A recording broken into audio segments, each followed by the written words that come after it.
Okay, so hi, and assalamualaikum.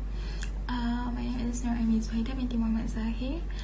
My matrix number is 281129, and the topic that I've chosen to talk about for my vlog is I'm going to talk about my vaccination experience. So in the vlog, I'm going to it's more of a storytelling based on my experience. So I'm going to talk about the process at the vaccination center, and then I will talk about the vaccination after effects.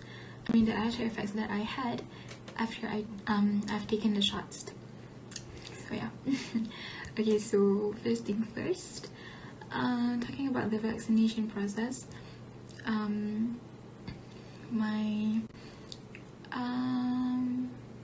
My appointment was during 17th of May, and it was at PWTC. Okay, so for the process, I would say that the process is very smooth from everything during the start until the end. So based on my experience, the time taken was only around 30 minutes to 1 hour. I would say that 1 hour is the maximum time that we are not required. It's that we need it to be there. And okay, so for the process, there's like four stationed for process that needs to be done. The process that we are required to go through is the registration, consultation, and then the vaccination, and then observation.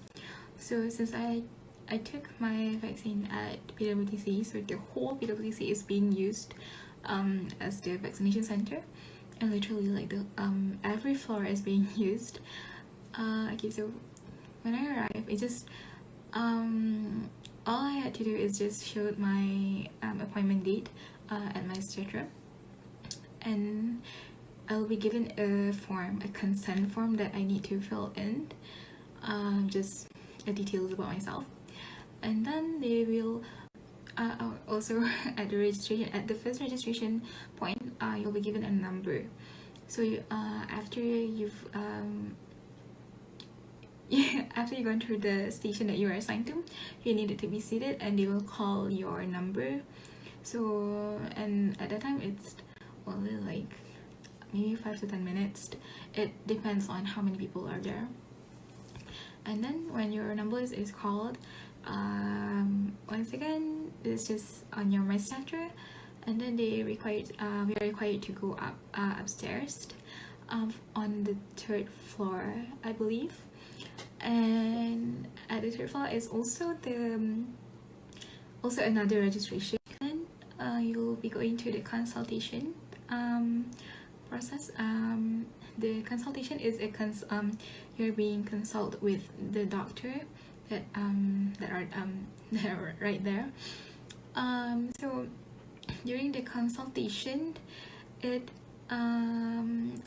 is very vital for you to just ask anything that you are concerned about.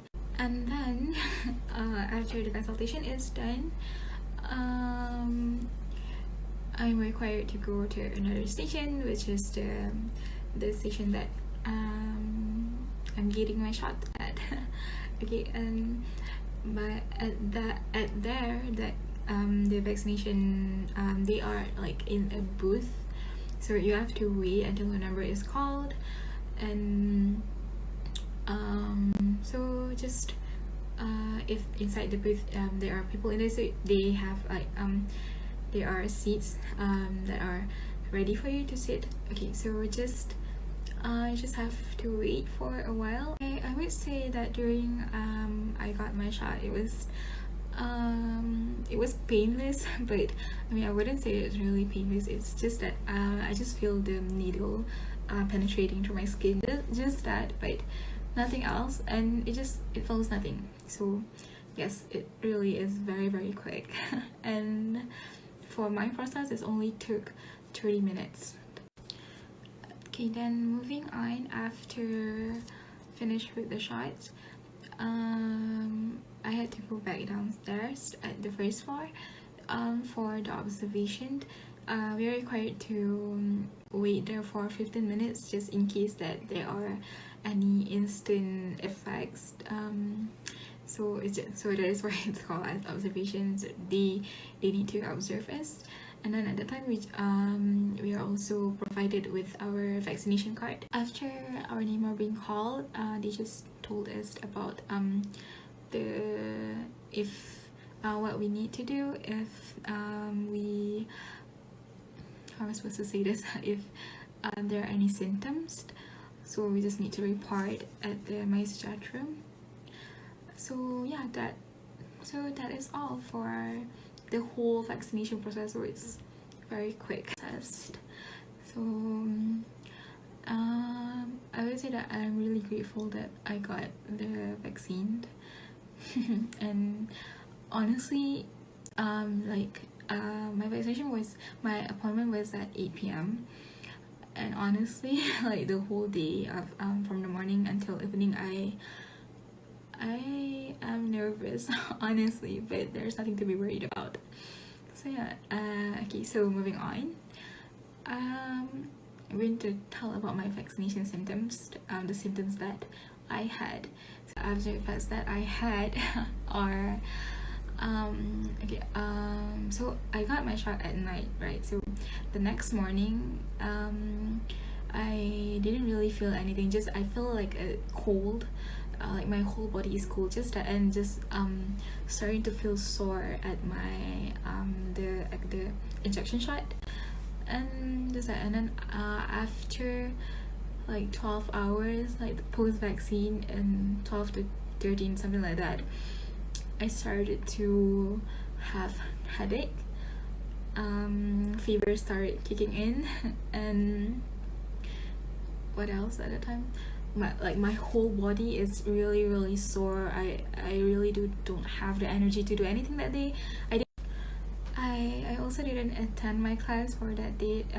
It was on Tuesday, so I only had one class, and I really don't have the energy to attend the class. So I informed my lecturer that I couldn't attend due to headache and high fever. And also I checked my temperature. It was nearly 37.7 or 8, something like that. So it's quite high. And so for during that time, I feel very, very lethargic, and I feel like a vegetable because I couldn't do anything.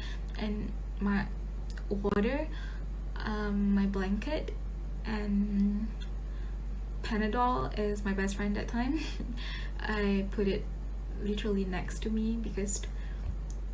So I would say that the after effects that I had was quite common to from the ones that I've seen, like from my friends, from my other family members and all that. So literally the whole day I didn't eat because I don't have the appetite to eat anything. And at the time I feel like I'm hungry. Then I went to the kitchen to eat. After I just took like one bite of bread, I guess at that time I instantly feel suffocated, and I felt suffocated, and also I felt my head was spinning at that time. So I literally put everything away and I went back to bed instantly, and I just lay down, and as soon as I lay down I felt fine. So that was a bit at that time that was a bit hard because I felt very sick that time because I haven't felt sick for a long time. So yeah, it's just that the effect that I had was nothing that serious. It's just like a fever, headache, sore, like a sore body, just you feel tired, and yes, obviously the injection spot. So yeah, that's just it for me. I guess like my effect lasted for only 2 days. Like I had the high fever for only one day, like the whole Tuesday, and the next morning after subuh, like that, after I woke up, my fever is gone.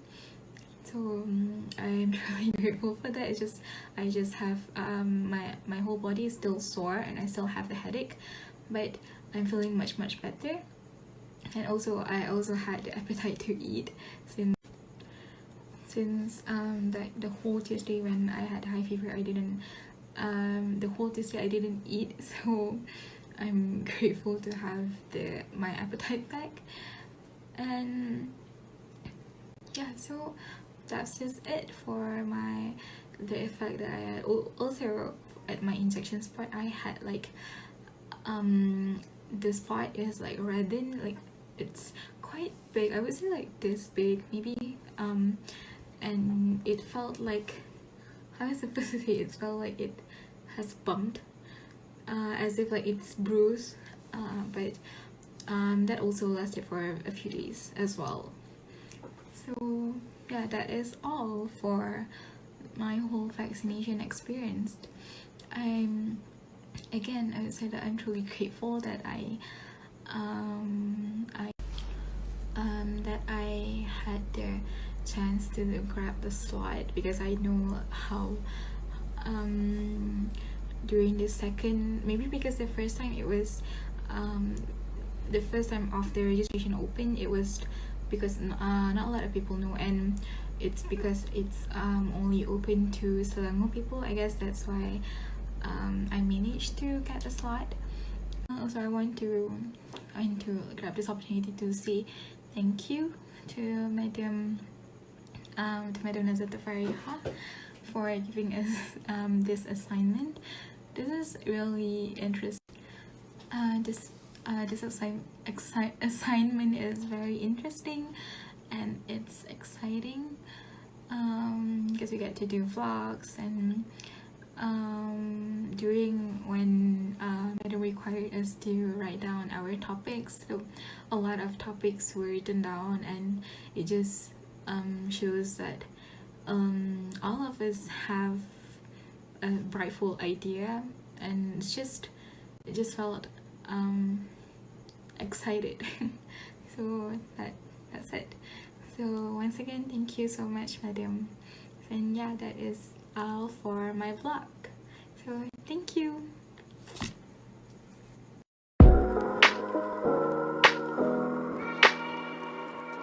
Assalamualaikum, my beloved Madam Nazatul Fariha.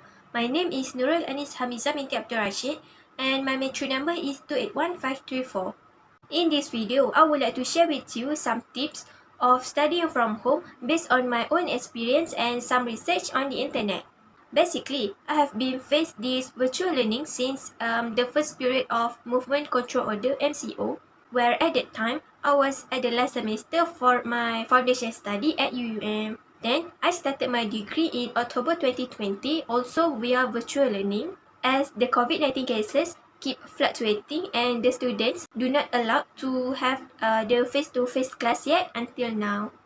The first and the most important one is you need to set up a dedicated learning environment or a study place in order to make yourself feel convenient or comfortable while studying or attend the online class. Creating a physical boundary between your study area and your bed area could be very helpful to stay focused while studying at home. Here, I want to share with you 3 basic steps for creating a study place. Firstly, you need to remove all the distractions such as video games, television, your mobile phone, or even other people's like your younger siblings to make sure that you can get full attention when studying. Secondly, in your study area, you only need essential study space items such as, of course, a table, a chair, a laptop, maybe a notebook, and more. Remove the other things on your study table because it can distract you while studying. The last step is You also need to pay attention to the lighting, such as get your own study place near the window so you can get natural sunlight in the morning, and also don't forget to get a desk lamp in order to do work at night. In addition to that, you can also decorate your study place with cute or aesthetic decoration, such as you can hang some frames of motivational quotes that you can see it easily, so when you feel tired of studying, you can take a minute of rest and look at the motivational quotes, and somehow this will help you to work up back on your motivation. Getting comfortable study place is important to help you study effectively. After all, if you cannot concentrate or if you are not comfortable, you definitely will not perform in your study. Next, the second tips of studying from home is make to-do lists to structure your work schedule. To-do list is a great way to keep track of outstanding tasks and progress throughout the days or weeks. Our life will become a bit less overwhelming when all the tasks, submission date of homework or assignment are written down in sort of order. First thing first, you need to choose a list making method, like using the smartphone, laptop, planner, or anything you are comfortable with. But for me, I personally like to use the planner to list all my tasks on specific day. On the morning or night before, try to list everything that you have to do on that day, even they are small or big tasks, by using a daily checklist. You also can jot down your to-do list on weekly list, so you can plan ahead what you gonna do day by day. After you have completed the task, you can cross it to make difference between the ongoing task and completed tasks. When doing this to-do list, you need to identify and prioritize what is more important to the least important based on the urgency. For example, you have a final exam on that day starting 9 a.m. until 12 noon, but at the same time, you also need to help your mother to do house chores or cook lunch for your family. So, based on this situation, you need to prioritize the final exam first because it is more important and will affect your mark if you didn't take and answer the exam on the specific date and time. You must be asking, what is the benefit of this to-do list? Okay, here I want to share with you 3 interesting benefits of a to-do list. The first one is you will not forget things like the date for quiz, final exam, assignments, or anything. Next, to-do list is the best way to manage and organize your life. I know when studying from home, it might be more stressful and fiber because there is too much work to do. So by doing this to-do list, it will help you make your life more organized. Last but not least, you can also measure your daily, weekly, or monthly progress on what you have done more easily. Not only that, you also need to find a right time to study based on your preference. Some people might be night owls where they can study until late night, while some people prefer study in the morning. Take advantage of the time of the day that you feel most productive, and don't try to force yourself to study when your brain power is not in the peak level. People say that studying in the morning is the best time to study as our brains tend to be the sharpest after refreshing night sleep, and the natural sunlight available is also good for our eyes and keep your alert. On the other hand, study at night also helps you to improve your concentration and creativity as there are fewer distractions, more peace and quiet. Sleeping after studying is also said to consolidate information and improve recall. Importantly, you need to find the right time for study and try to study when you are most alert and ready, so you are able to process and retain the information easily from what you have studied.